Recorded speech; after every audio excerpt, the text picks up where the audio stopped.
Good morning, everyone. This is Sarah with Harrisburg Project, and today we're going to go over the LEA List maintenance operation in iStar. This is not a long session at all, but I do like to have it every year at the beginning of the year because this is going to be the time where you're most likely to have some new districts or schools that you need to add in your serving drop downs. So if you have students that are going to places that you've never sent students to before, then this is how you will add those locations in iStar. So if you have not attended a training with us before, you can ask questions throughout the session in your GoToWebinar menu. So if you don't see that, look for an orange arrow. If you click the arrow, it will open up that menu. You will see a questions pod. You can type your questions in that pod, and I will answer them through the session. If I don't get to it immediately, I will. It just means that something on the next couple slides may answer your question. We'll talk about it then. I also uploaded your handout for today. So this is something that really doesn't change from year to year. So if you did this last year, it's the same handout. It's not based on years. When we do rollovers, everything you do in LEA maintenance rolls to the new year. So this may also be a time where you say, okay, when I look in my LEA maintenance, I see schools I don't need in there anymore. I'm going to delete those. So that's an option here too. Okay, so again, not a very long session today. We won't be here for very long. Do ask the questions if you have any throughout the session, and I'll hang around at the end to answer any questions you have as well. So we will go ahead and get started. So we're going to talk about what is LEA list maintenance. I kind of described it already, but we'll go into that a little bit further. How can you find it? And then how do you search and add serving districts and schools? And luckily, adding the districts and the schools, it's the same operation. So we're going to add the district, and that's exactly how you're going to add the school in our example. So you just make sure that you have the proper button selected, and I'll show you that here in a few slides. So LEA list maintenance is a district security admin function. So if you do not have the admin drop up in blue, then you're not going to be able to make edits in the LEA list maintenance.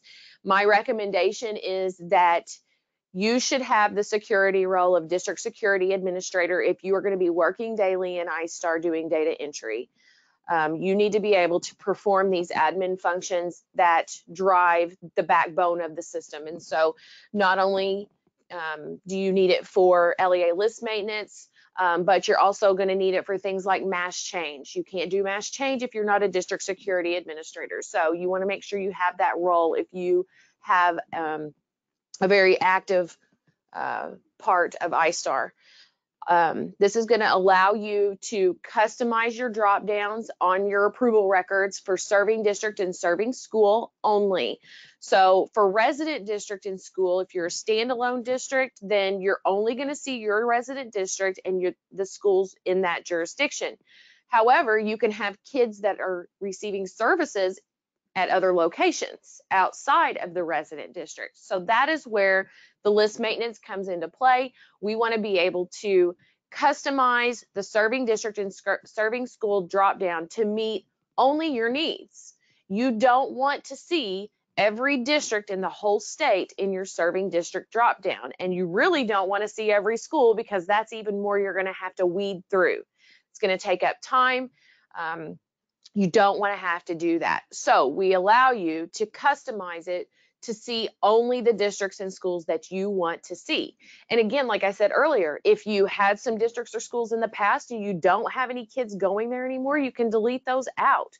So you can keep that drop down as small as you need it to be, because it will be a time saver for you. If you're a co-op, you're going to have, a pretty full drop down, but it still beats having the whole state and every possibility that brings. So to get to the LEA list maintenance module, you're going to go, again, have to be an admin. You're looking at district maintenance and LEA list maintenance. So you're going to click on that. And then once you open it up, you're going to have two options. So first scenario, let's say that you have a student that you're going to be sending to Harrisburg School District this year, and they're going to go to one of the schools here in Harrisburg. So you would be adding in a serving district of Harrisburg. Then you're going to repeat this process, but instead of being on serving district, you'll be on serving school. And then you're going to add the school that you need.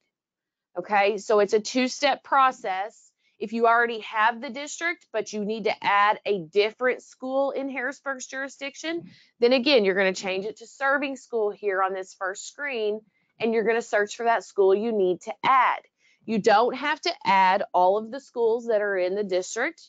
If you only need one school, that's fine. You can come back and add more schools later if you need to. Again, the goal is to keep that drop down as small as possible so it will save you time when you're entering approval data.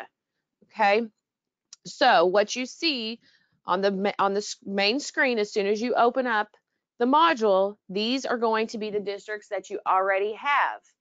So what we're going to do is add, and so if you're going to add a serving district, you leave it here. If you're going to add a serving school, change it, and you're going to click the add button. You see this add button everywhere. So it's the same operation. So we want to click add, and we're going to add a new district or school. So I'm not going to go through the same example twice. It's just redundant. Just realize that when you go through these motions, you can be looking for the district or you can be looking for the school, but they're two separate functions. So you're going to have a search. Remember, always remember in iStar, when you have a search and you need to provide data in a filter, less is more.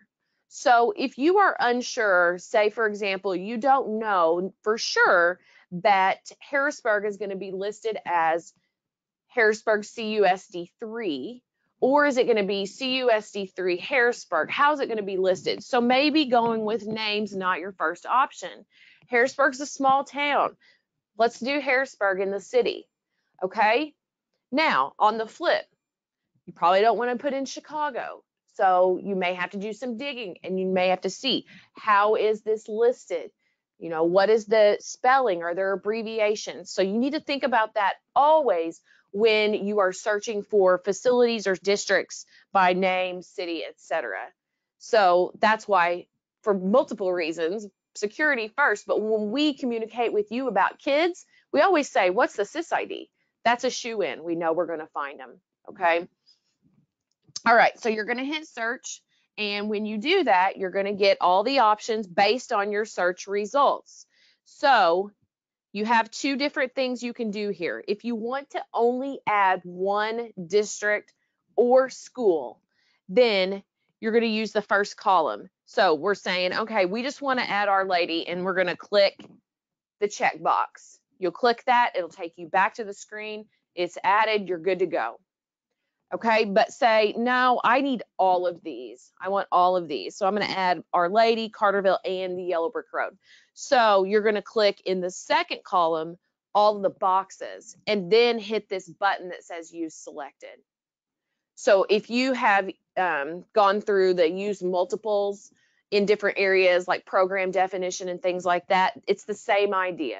So you're either going to do one with the check or you're going to do the second column, check the boxes that you need, and hit Use Selected. But remember, you do not have to add all of the results that come up. So if you search by Harrisburg and you only need Harrisburg High School, you don't have to add all the primary schools and all the other things. You just need to add the high school. You could always come back later if you have a child that ends up going to the middle school or one of the primary schools, etc.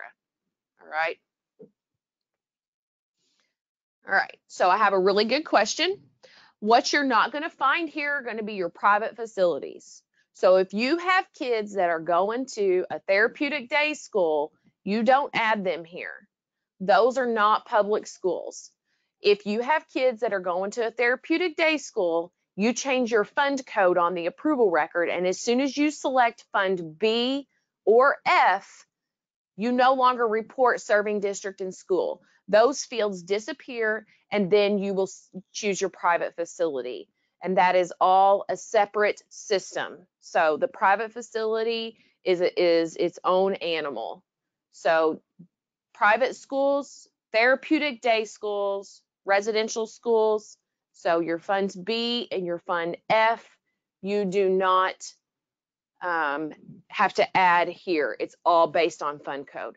So when I'm talking about LEA list maintenance, we're talking mostly about public kids, parochial kids. So you're going to be finding public districts, co-op programs, those kinds of things here, and parochial schools. So you will look for those here if you have Fund L kids, but you're not going to do your therapeutic days. If you have a student that is coming to you from another district, you will not add the district. You do not report those students. The resident district is responsible for reporting their own students in iStar unless they are attending a parochial school in your jurisdiction. If they attended a parochial school that's in your jurisdiction, it doesn't matter where they reside, they're your responsibility. So that's the only time you would do that. And when that happens, your district is that child's resident district. So if they're Fund L, it's still your resident district. So if you're a standalone district, and you say you're Harrisburg and you do all your own data entry and you handle everything, resident district will always be Harrisburg, and the resident schools will always only be the public schools in that jurisdiction. So the RCDT codes, the RCDTS, so region, county, district type school, that code will always have to be within the resident district code. So in other words, they match until we get down to that school number, and that's the only option that will be there per district. If you are in a high school district, but there is an 8th grader who is 15 years old, the high school becomes the resident district, but the serving school would be the junior high, correct? Correct, yes.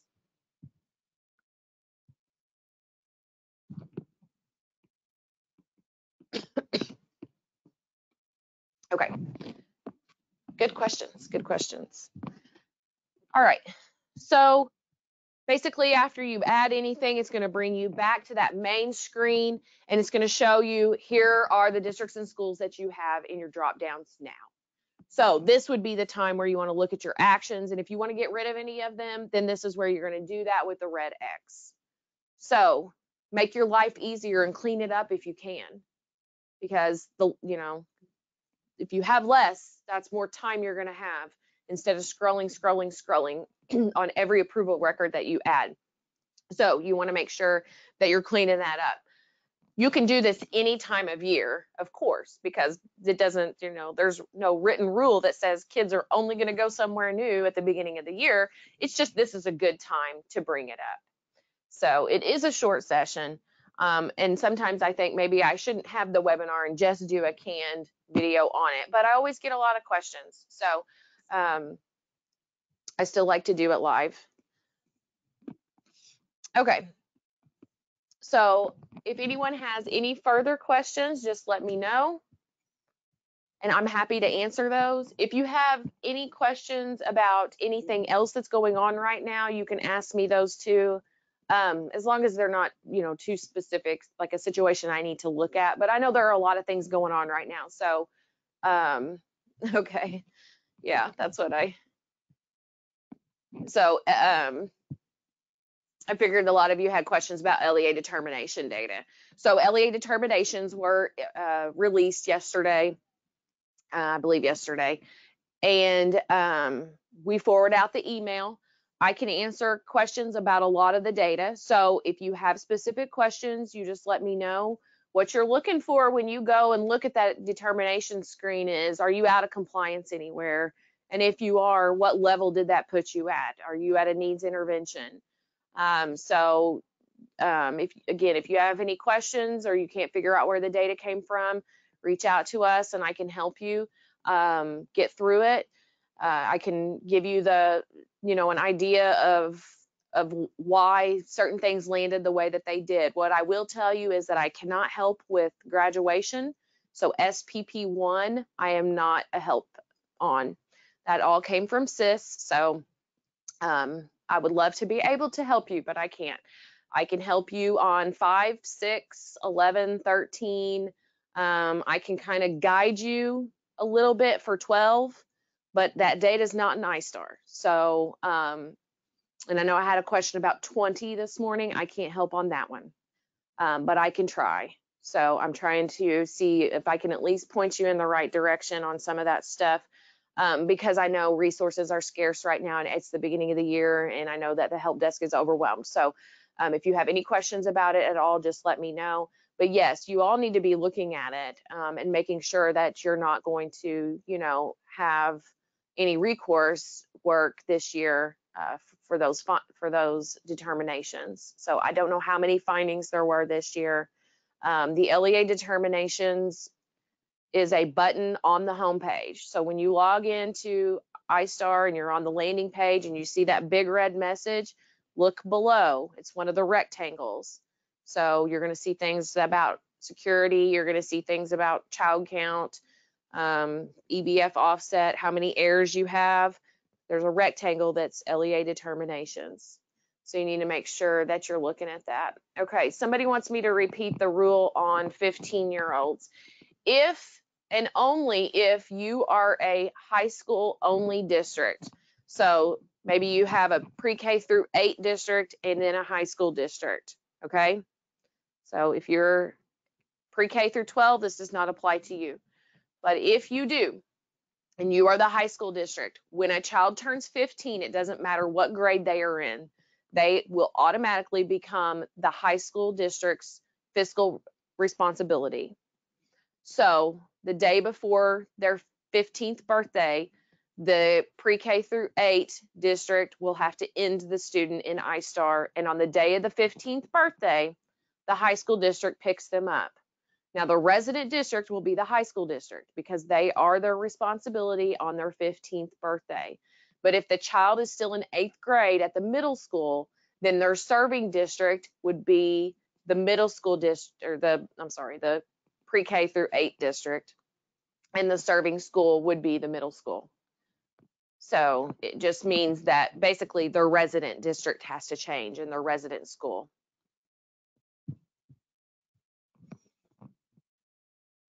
So again, that is not for pre-K through 12 kids or districts. That's just for separate districts. Okay, another thing that is not going to affect a ton of you, but remember indicator 14 is due on Saturday. We're not going to be here Saturday. It does not actually close until that Saturday night, so you do have time. So if you have questions about that, you're getting emails from us and you're struggling with it, please let us know. Now, for those of you, if you're not getting emails, then it doesn't apply to you this year, or you've already got it done. So indicator 14 is on a cycle. You don't do that every year. But it is going to be due Saturday. We will be here today and tomorrow to support you. So if you need the support, now's the time to ask for help.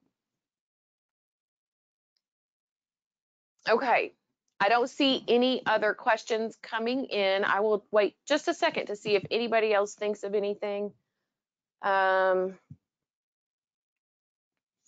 I don't have an update on public day school claims. So for new Senate Bill 3606 for the facilities that will be going through the Illinois Purchase Care Review Board and having rates assigned to them, I do not have an update.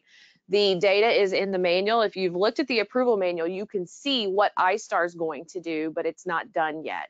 So the approval instructions that were released last month, I think, or at the beginning of this month, regardless, it's on our website right in the middle. It's the first manual. If you look at the changes document, so that'll show you the changes between last year and this year. You're going to see what we added and what's coming. So there are going to be a couple new fund codes for that. But as far as the process and who's going to be, what schools are going to, apply, I don't know yet. Okay. So this question, good question. I was adding students to iStar and I noticed that the grade on iStar was last year's grade. That's driven by SIS. So SIS needs to do an update. They need to put in their first file for the year. Now, a lot of times, even the best districts, excuse me, even the best districts will still wait like 10 or so days after school starts before they do their first SIS upload. So it's not that uncommon to not have one yet, but that is driven by SIS. We can't change it from iStar. So anything that's up in that top bar with the demographics, that comes from SIS. So we just borrow it. We're just printing what they give us.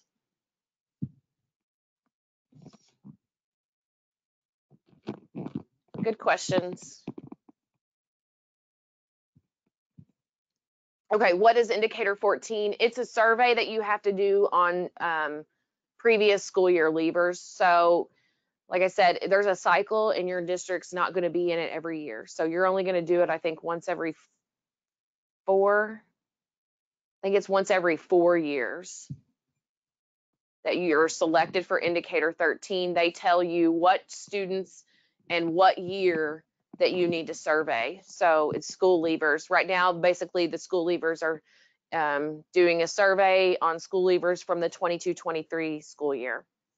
So they report the survey results in iStar, or they report that they couldn't get a hold of them, so those kinds of things.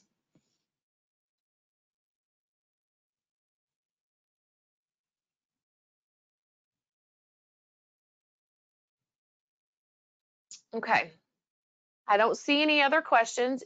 But again, if you guys think of anything or you need any help, please reach out to us, especially on those LEA determinations. I can explain them to you for the most part. So I will see you guys at the next session. New user training coming up. Hopefully I'm going to have a lot of new information by then that I can talk about and that I understand by then as well. So looking forward to it. Again, if you need help, please call or email us anytime you need to. We're happy to help. I hope y'all have a great Labor Day weekend. I'm so looking forward to it, and we will see you next time. Bye-bye.